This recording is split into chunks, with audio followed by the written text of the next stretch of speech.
Hello, everyone, and welcome to Off the Record with Judah. Kirk, and Gabe is just going to be in the background.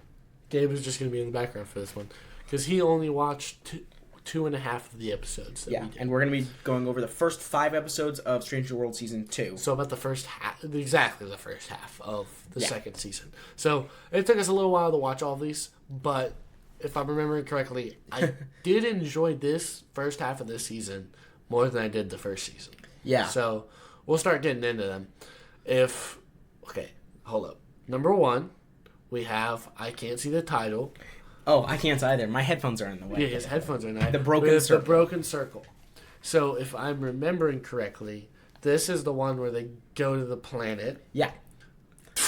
You really just narrowed it down to all of Star Trek. So they go to a planet where there's a distress signal from La'an. Yes. And they have to go deal with like some conspiracy involving not Romulans. The Klingons. The Klingons. Yeah.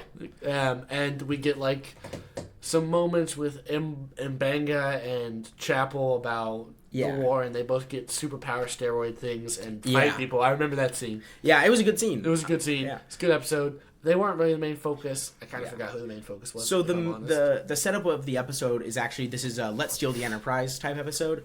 Which is my favorite. Pike has to go do something, and we get to that in the next episode. He has to go off and do something, finding a lure for Unish and Riley for the next episode. And so in this episode, he's gone, and he's not part of this. And they're just supposed to be kind of sitting and waiting in space dock for repairs and for the captain coming back. But then they get a distress call from who they think is Lon. Like, they're pretty sure, but they can't, like, bring proof of that to Starfleet. And so when they bring it to Starfleet, Starfleet's like, yeah, but, like, we can't do anything about it. This is originating from a planet that it's a dilithium mining planet, and every month they switch ownership of the planet between the Klingons and the Federation. And so if they go into the planet right now, that would cause massive problems and could restart the Klingon War, right? Yeah, and we don't want to do that. Exactly. And so the conspiracy is that the Klingons, or at least one faction / house of the Klingons, is trying to restart the war, and so they do a false flag operation where they're trying to build a Starfleet ship, launch it up there, and then fire it down on the planet to make it look like Starfleet did something, and then restart the war, right? Mm-hmm. And then we're moving on to Ad Astra Per Aspera, which is Latin, obviously, for To the Stars Through Hardship. Yes. And Judah? So, basically, Auna, who is the first officer? Why did you say Auna? She's not a whale. It's Auna. It's Una. Her name is Una Chin Riley. Una? Chin. Like your chin. And Riley. Una Chin Riley. Una Chin Riley, who is the first officer. Yes. Is illegal. Yes, actually. So we don't like illegals, and we're going to exile her, which is the nicest thing, right? So no, they weren't going to exile her. They were going to take away her commission and let her live freely as a citizen. Right. But then they would scrub her record as well. They'd scrub her record. But then she refuses that, and so they're going to exile her. So no, they're going to throw her in a prison colony. Oh, that's right. They're going to throw her in a prison. I forgot about that. Yeah. They're going to throw her in a prison colony. So Pike is like getting the best lawyer who happens to be of the same kind of technologically enhanced race. Genetically enhanced. They were actually friends growing up. They're like friends growing up, right? And so she's kind of like building a civil rights case. And that's basically the episode. Yeah. And they convince the whatever judge that it's like it's like a military tribunal because this is like Starfleet. Obviously, everybody knows Starfleet is basically military. Right. They just fought a war with the Klingons, so it's a military tribunal about this. And they say, okay, we're not gonna like rule on augments as a whole, but for this individual case, we'll let you stay in Starfleet. Yes. And that comes up later in Deep Space Nine, which I haven't really watched. But one of the characters, the Doctor character, I forget his name, is also revealed to be an augment in that. Spoilers for a show that came out in the 90s. But so they can't like fully resolve the case here, and so there's that. So that's basically that episode. Yep. There's not a whole much to it. Okay, now probably my favorite episode of the bunch. It's a really good one. Episode 3 of season 2, Tomorrow and Tomorrow and Tomorrow. I'm gonna sum this episode up with one sentence: stopping baby Hitler from getting killed. Yeah, let's save Hitler. It's literally the Doctor Who episode titled "Let's Save Hitler." Wait, no, I think it's titled "Let's Kill Hitler," but what they do is they save Hitler from the person he wants. Okay, never mind. You're right. Yes, I am right. Yeah. Okay, you have anything else to add? So Hitler in this context is Khan Noonien Singh. Khan Noonien Singh gets sent back in time. With good old James Kirk, who Yes. is an absolute legend Yes. and a stud in this episode. James T. Kirk, but a parallel timeline, James T. Kirk. He's not even a part of the Federation on this timeline. They're part of Yes. the Human Alliance or whatever. Exactly. So he's kind of from a darker timeline, and then she gets transported to that timeline because there was a change in the timeline while she was holding like a time travel device, so it stopped her from getting affected by it. And then a time traveler says, "Go to the bridge." So she goes to the bridge of the ship.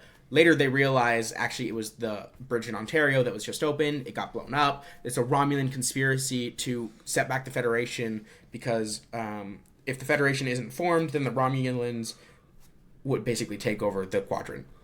So that's basically the whole episode. It's a time travel. Khan to do that. Yeah. So if they stop Khan, they stop World War III from happening because they stop the augment war from happening. So they stop World War III from happening. But the Vulcans never make first contact with the humans because the warp drive isn't developed in the rubble in somewhere in Wyoming, I believe, right after World War III, right? Yeah. So if World War III didn't happen, warp doesn't happen, Vulcans don't meet humans, the Federation never happens, and that's it. Yeah. Right? So the Romulans win everything. Yeah. Episode 4 is Among the Lotus Eaters. Yes, this is right. So, Kirk, Gabe, you also watched this episode with us. Do you remember this episode? It would be funny if you didn't. It would... Actually, guys, that would be funny if he didn't remember. It would be. No. Despite the comedy of me not remembering it, I do actually remember it. So I guess, maybe I'm just cool like that and in the palace. Yeah. Yeah, he's in the palace. He's in the palace. Yeah. If you know, you know. If you know, you know. Yeah. This is all about forgetting, basically. Yeah. It's like an Alzheimer's episode. I can't really remember why. So there's a meteor crashed on the planet some time ago, and the meteor has some compound in it that causes memory loss, and so every night everybody on the planet loses their memory. But the palace is made out of a certain type of rock that shields from the radiation, and so in the palace you don't forget things, and if you had previously forgotten things, just by going and standing in the palace for a little while, everything kind of comes back to you. And so in this episode, the Federation actually sees on a long-range scan that there was a hedge on the back of this palace that made a Starfleet insignia, and so they're like, okay, last time we were there, we clearly messed something up. We got to go fix that. So the Enterprise goes, they fix it, they realize that the last time they were here, a crewman they thought had died actually didn't die and was now the king of this place, which is a massive no-no. And the whole episode is just like, okay, we forgot. Now let's get back to the palace. Now let's get our memories back. Oh, we remember everything. You're coming with us. We're definitely taking you to a military tribunal, and you're going to a prison colony. And then there's that one really depressing story where the dude is already forgotten stuff, and he's helping them out. And he's like, I don't want to remember. And then he remembers at the end, and he's like, I needed to remember, but it's sad what happened. Because he lost his whole family. Yeah. And so he knew that he was missing something. You know that you're missing something. You can't forget kind of the feelings, but the memories are gone. Yeah. And he, knowing that he lost something, he didn't want to remember what he lost because the pain would be too great. But then he goes into the palace at the end, he remembers everything, and then he realizes, no, I need to remember them. Yeah. And so kind of a heartwarming and very sad story there that was a B plot there. But yeah, and also there was everybody on the Enterprise because the asteroid belt kind of around / near this planet was where the asteroid that crashed into the planet that caused the radiation was coming from. So everybody was forgetting their stuff, and that's when we get I am a pilot. Yes, I pilot the ship. I fly the ship. That's what it is. Yeah. I fly the ship. Yeah. So that becomes what's her name again? Ortegas. That becomes Ortegas' entire character for a very long time. I'm Ortegas, I fly the ship. I'm Ortegas, I fly the ship. And this is where that started, and it kind of sucks. Do you fly the ship? I am Ortegas, but I don't know how to fly, no. Episode 5, Charades. Okay, this is a great episode. It's another Spock episode, so you know it's my favorite. Yeah. But as a Spock episode... Okay, yes, it's better, but that doesn't I wonder mean if it's because lot. He's not Vulcan in this episode. Oh, yes. Maybe it makes sense that he acts the way he does in this episode because he acts human. That's crazy. Yep. That's so wild. He loses his Vulcan half. He can't suppress his emotions very well. But his fiancée, T'Pringle Khan, is coming to the ship. And the T'Pringle Khan is wide open, by the way. Not by the end of this. It's closed by the end. Yeah, she's coming over for like a pre-wedding ceremony thing that Vulcans do, and her family is coming. Her mom and dad are coming as well. Her dad is Kirk. Yes, he is. You gotta watch the episode. It's kind of funny and also kind of extremely sad. Yeah, both. Like pitiful. But the mom is kind of not in favor of this because he's half human, but now he's full human and he has to like play like he's not. Like he has to pretend that he's who he always was, because if she found out, it would be an excuse to call off the wedding. Yeah. But then by the end of the episode, the wedding is called off anyway. And everything in between is just like more Spock shenanigans with love and things like that. And they realize that Spock and Chapel love each other, and so, yada, yada, yada. It's pretty hot. Chapel's pretty hot. It gets better by the end with that, where like now we're not worrying about T'Pring, although I'm pretty sure we know in the future that he does actually marry T'Pring. Pretty sure. Well, in the future / the past, which was the 60s. So, yeah. And they could change the timeline and things like that. It's technically possible, but... All right. Yeah. Final overall thoughts for the season. We really rushed this. It's 10 minutes in.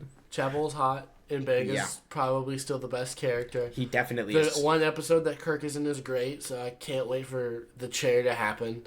But I was probably going to end the series by the time the chair happens. The chair will happen end of season 5. Yeah, so that'll be sad, but I hope they make a spinoff with James T. Kirk as the captain. I'm not even lying, because the guy they got to play him is pretty good. Yep, the fan casting, or not the fan name for the spinoff series is Star Trek Year 1, or like Enterprise Year 1 or something like that. Mm-hmm. And it would be the first year of Kirk as the captain of the Enterprise when Pike was in the chair. Yeah.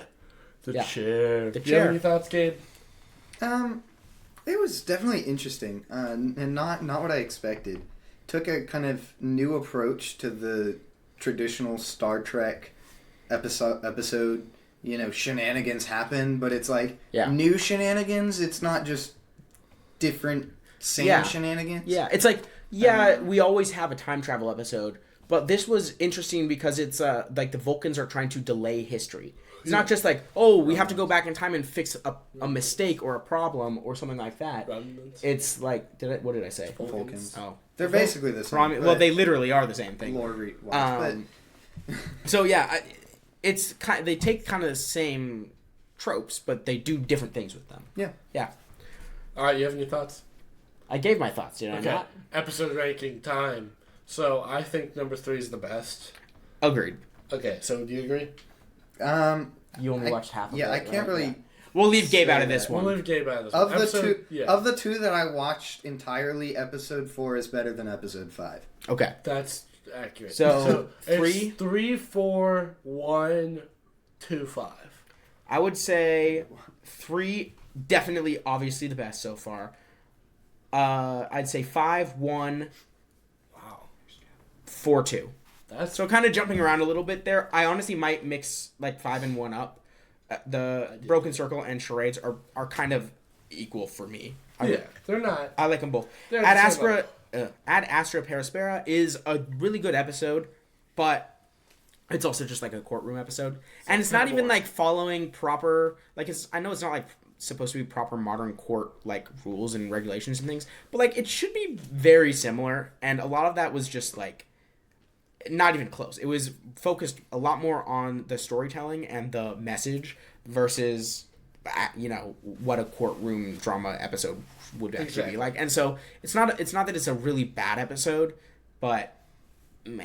Yeah. It's the worst so far. Yeah. Anyway. So, with that being said, this is off the record. We got looking forward from this when we get back to our DC Star Trek Nerd Out cycle. We are going to be doing Absolute Flash. Yeah, I know we've promised that like a lot of times, but we're actually gonna go through and read it this time. Yeah.